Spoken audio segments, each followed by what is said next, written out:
What is up, my friends? So let's talk about what is being dubbed the scariest movie of all time, Veronica. That's a very big statement, just throwing it out there.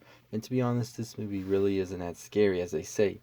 The movie deals with a high school girl named Veronica who, after playing with a Ouija board with three of her friends and having a terrifying experience, begins to have weird visions and occurrences happening in her home. I won't go too in depth with the movie. I would do it for my spoiler review that will come out later this week. So for now, let's skip to the ending and talk about that. So after all the strange occurrences happening in the house, Veronica realizes after speaking to a blind sister at the school she goes to that the only way to make all of this stop and save her younger siblings is to say goodbye to whatever came out during that initial session. The friends she did the session with decide that they would rather not, especially since things got pretty freaky with Veronica and they are pretty much scared to even go back and try that again.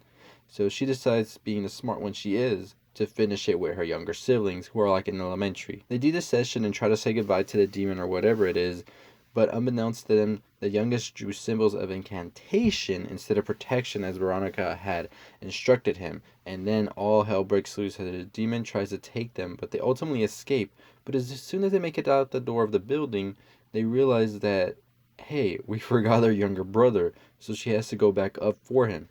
When she arrives there, she sees him covering his ears and trying to call for her. She's right in front of him, so she realizes that she is in fact not herself anymore, and that the demon has taken over her, and this is why he is not responding to her or trying to look at her or go with her. The only way for her to save her siblings and for her to be free, she decides, is just to kill herself. So she does that with a piece of glass that she finds on the floor, and she ultimately slices her throat.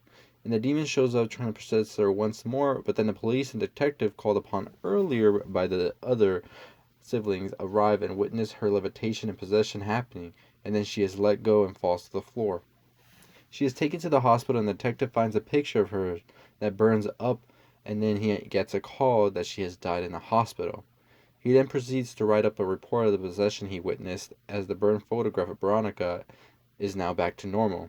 So what does it all mean? So a question I've seen people ask is, was Veronica really possessed this whole time, or is she just going through some psychosis? To this, all I have to say is yes, I do believe that she was possessed the whole time. And I believe that the demon lured her with making her believe she could contact her father in the beginning, then concealing himself in the shape of the father, as we saw in that one scene, to get even closer to not just her, but the children as well, and then ultimately possessed her by the end of it.